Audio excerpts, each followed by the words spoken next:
Hi everyone and welcome to Thorpe Park. This week has been all around the new announcement made by Merlin Thorpe Park about their 2024 new coaster, and they revealed the name and a bit of theming. So Project Exodus is now called Hyperia, and we got a kind of a view or understanding of, color scheme we knew it already, but of the soundtrack, of the theming and all that.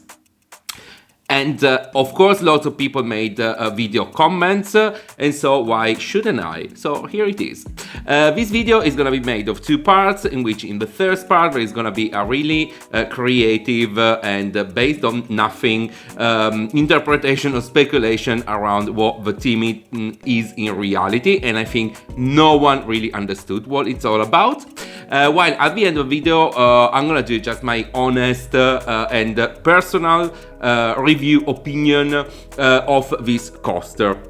And it's kind of a wrap up of previous videos where I said what I think about this new Hyper Coaster 2024 Thorpe Park. And so let's start with Hyperia. So Thorpe Park announced this on during actually the Friday night, so during Halloween, and they announced with a video, and there was also a live conference, whatever. Weirdly enough, it was at 9:45 p.m. and everyone is trying to understand what is the meaning behind this number. My take is that it's gonna be how long it takes from the end of a chain lift to go back to the station. It's gonna be 9 seconds and 45. Now, apart from that, I think generally, of course, as I say, lots of comments, the big ones, Theme Park Worldwide and Digital Dan and all those. And I think the general consensus is around the theming, because finally it's not dark, it's not horror, it's not involving death, misery or anything like that, but it's a kind of light and refreshing theming. Or at least we think. Why am I saying that? I've got a good news for you and a bad news for you. Now, let's go back one step. One general comment around Merlin theming, especially in the UK theme parks, because I think abroad is a bit less, is that everything is always about blood, being killed, death, human sacrifice, being given to the flames, being killed by a serial killer. You got a monster, you got aliens, it's always the feeling is that when you are in a Merlin park, they're trying to kill you. You're gonna get killed. And the general consensus, even curses and ghosts, whatever, it's always like really, really negative and bad. And the general consensus was like, okay, finally, this theming is so refreshing, the color scheme and the music and everything is so light. Now, I've got a bad news for you. In reality, after being exposed to all that, zombies and ghosts and serial killers, you are officially dead.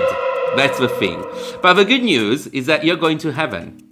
Why am I saying that? Well, because if you think about it, in terms of the color scheme and the soundtrack and the logo and lots of things, it actually feels like on Project Exodus, let's say on Hyperia, it's actually your journey to heaven. You're going to paradise. So the good news is that you're not going to hell. You're going to heaven. But the bad news is that you're actually dead. But the thing is, I think Merlin actually thought, okay, you don't need to go to hell. You've been waiting forever in our queues, in our theme parks. You've been probably spending an eternity already in the queue of Nemesis Inferno. So you've been to hell already visiting our parks. Now you deserve a treat. You're going to heaven. And this is what Hyperia is all about, going to heaven. Why am I saying that? Well, if you think about the color scheme, gold and white, this is how usually Heaven's Gate are envisioned and pictured. Also, it's like this gold of Heaven's Gate and this white of the clouds. Also, if you think about the soundtrack, the soundtrack, yes, finally it's light and refreshing and all that, but it really feels like whenever you watch a movie and someone is dead and going to heaven, this is the kind of music they're playing, so it's like, Also, this logo, I know Hyperia is a god, but still god, but those wings, it really feels like the angel and the wings that you're gonna use to fly up to heaven. And then finally, Project Exodus. Exodus means going somewhere, leaving. And what is the most important journey of your life? Is the last journey, right? It's like when you're going to heaven. And also, Exodus is a word which has been used so much in the Holy Bible and all the religious books, let's say. So my take is it's not actually so refreshing. What Merlin is telling us, you're dead, but you're going to heaven. Good news. Of course, this is a kind of a piece take if you want, but I think there are lots of elements going into that direction. Then they might not actually use it in that way, because I think rightly Merlin doesn't want to link themselves to a specific religion or go into that territory. Would make no sense, of course. Because you need to respect any guest and any beliefs and everything. It makes complete sense. But still, I got feelings that the direction is likely to be that one. And so, everyone complained, oh my god, the name, they stealed it from Energylandia, Hyperion. Actually, I got an extra thing. You're dead. Game over. And so, it's gonna be Game Expert Hyperion is now gonna turn into Game Over Hyperia. That's it. So this is my, stupid take on the teaming and on the name. But in reality, what do I think about these coasters? Now, kind of already said in lots of videos and, lots of visits in Thorpe Park, but generally speaking, I don't think this is an hypercoaster, personally. Why am I saying that? Well, technically, yes, it is an hypercoaster. We know that because the classification is linked to how tall the coaster is in reality. But when I think about an hypercoaster myself, I think about Shambhala, Silver Star, all those, Hyperion, of course, Fury 3 to 5, whatever, which are hypercoaster, not just because how tall they are, but how they are in reality. So hypercoaster, they always have a train which is like 4 seats in a row, and it's that kind of big chunky train, always the same, regardless of the manufacturer. The train is always like that. Also, the layout is always this massive chain lift and then this really spread out layout, so spread out that in most occasions an hypercoaster is actually outside of the park, in the parking lot. You can see that in Europa Park, you can see that in Energylandia, for example. In Portaventura it's not out of the park, but it's actually going towards the end of the park, or there's nothing in that area anyway. And then the kind of elements, usually it doesn't go upside down, so there are no inversions, and it's always like an airtime machine and all that. Hyperia has got nothing to do with that, and don't get it as a negative comment. I'm just saying that in my opinion, we are calling hypercoaster because rightly so it's classified as an hypercoaster, but this one is a glorified, magnified, amazing probably, a kind of icon slash blue fire, which is a positive thing. Now, what I like of this coaster, I think there are a few things which are really, really interesting. First thing is like, not being the typical hypercoaster, it's got some elements which are really interesting. There is a over vertical drop, there are these turns and all that. It makes it feel really, really kind of interesting layout. I also liked the interaction with the water feature, so it's gonna be around a lake. I hoped that they were gonna do something similar to Busch Garden Cheetah's Hunt. Unfortunately, it feels more like they're gonna do like the typical hypercoaster Shambhala, water effect. It was like, okay, fair enough. The other thing is that it's kind of official. There is gonna be an onboard soundtrack.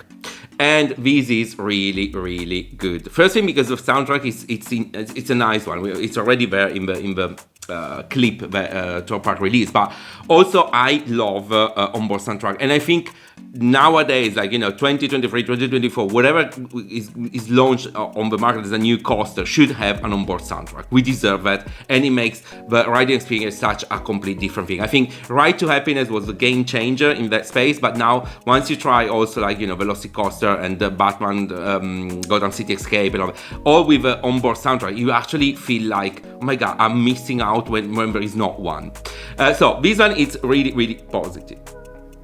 In terms of negatives, or what I'm not fully convinced on, well, few things. First thing is the length of the track. It really looks so short, and I think it's gonna be a bit disappointing, to be honest.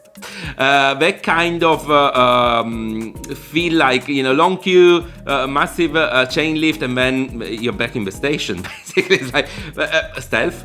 You know what I mean? But anyway, not so extreme as stealth, but that kind of experience. Then I think there is a massive missed opportunity, especially because the plot they're using is quite compact. They're gonna waste a massive space for the chain lift, and I think the massive missed opportunity here is to use launches. I think everyone would have loved to see a thing with a couple of launches. Mac can do it amazingly. They are doing it at their own place in Voltron, right? It's got 7 launches, but I don't see the reason why you should have all these chain lift, which is gonna be like half of the experience is gonna be the chain lift. It's like, okay. And then another concern, well, it's not a concern. We know that teaming is gonna be limited, even in the render. I don't think there is gonna be any teaming, basically. It's gonna be just the coaster in that plot. But one concern, big one, which I already mentioned during my video Oktoberfest Thorpe Park, is that they are so behind with the construction. Literally so behind.